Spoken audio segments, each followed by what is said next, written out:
Bismillahirrahmanirrahim. Assalamualaikum warahmatullahi wabarakatuh. Innal hamdalillah wassalatu wassalamu ala Rasulillah ma ba'du. Kaifa halukum ayyuhal ahbab azani Allah wa yakum. Udah lama nggak share video seperti ini ya. Alhamdulillah, ternyata dulu mungkin bikin video gini sejak adanya insiden anggur ya. Alhamdulillah, berarti ada hikmahnya ya. Semua itu pasti ada hikmahnya, dan berlanjut kita sharing seperti ini. Alhamdulillah, nah udah lama nggak share. Tadi juga nemu pembahasan yang bagus ya. Baca sebuah artikel yang sangat bagus tentang surat Al-Hujurat ayat 13 ya teman-teman. Apalagi ya ini masalah sering ya terjadi di masyarakat, karena kadang kita bandingin suku gitu ya. Misalnya suku Batak seperti ini gitu ya, suku Sunda seperti ini, suku Jawa seperti ini. Padahal lakiannya sama aja gitu ya. Ada sebagian orang yang misalnya ya katakan ada orang kalau orang Batak misalnya ada yang rajin gitu, atau suku Jawa rajin. Padahal yang males juga ada gitu ya. Begitupun di suku Sunda gitu, yang rajin ada, yang males ada, dan lain sebagainya gitu. Nah, sebenarnya kenapa sih diciptakan suku dan bangsa-bangsa ini, kenapa gitu kan? Nah, ini nanti ada pembahasannya teman-teman. Ada pula yang mungkin dia mengagungkan nasabnya, misalnya dia dari Arab gitu ya, harus dihormati lebih daripada yang lain. Padahal semua sama gitu ya di sisi Allah. Kemudian apa yang bedain? Nah, Ana izin bacakan dulu surahnya. A'udzu billahi minasy syaithanir rajim. Ya ayyuhan nasu inna khalaqnakum min dzakarin wa untha. Inna khalaqnakum min dzakarin wa untha wa ja'alnakum shu'uban wa qabail وجعلناكم شعوبا وقبائل لتعارفوا إن أكرمكم عند الله أتقاكم إن الله عليم خبير.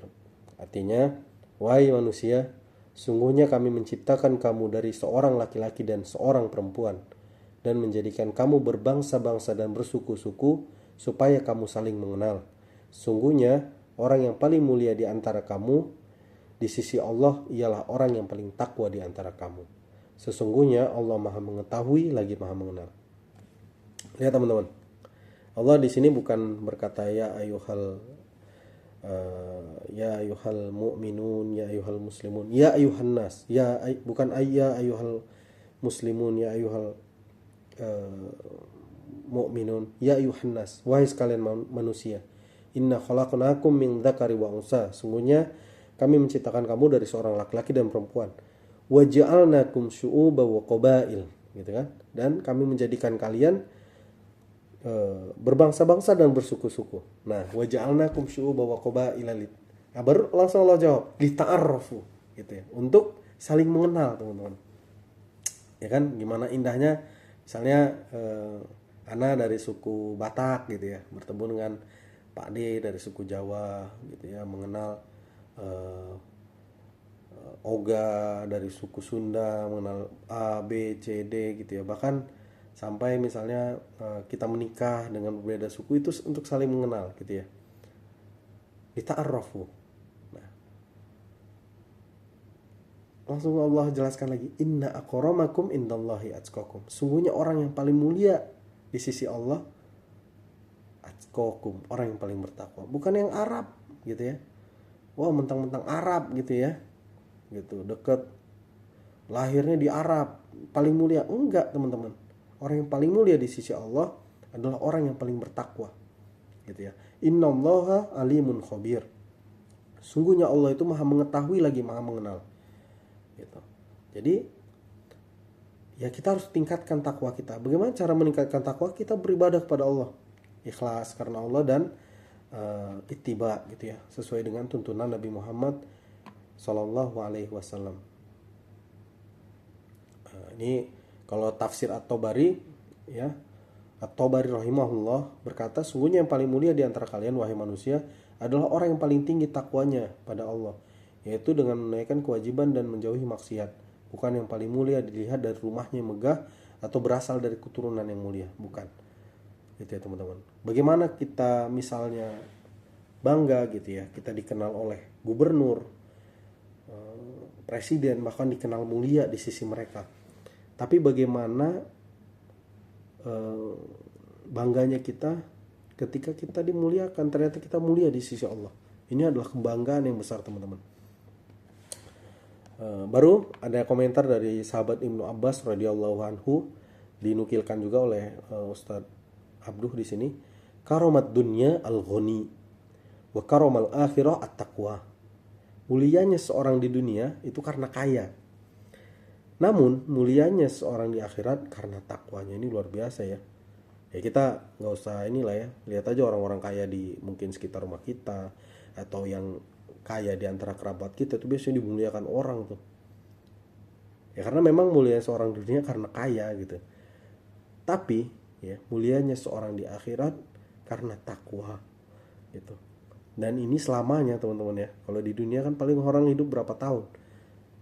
50 tahun, 60 tahun, 70 tahun. Nggak ada tuh yang hidup sampai ratusan tahun atau selamanya, nggak ada. Tapi kalau kita mau mulia selamanya nanti di akhirat ya takwa gitu ya. Masya Allah. Ini banyak sekali nukilan, nanti teman-teman bisa baca gitu ya. Dan tentu saja anak yang berbicara di sini belum tentu lebih baik. Bahkan anak lebih bisa jadi lebih lebih kurang daripada teman-teman sekalian. Cuman ya seperti biasa kita berbagi faedah.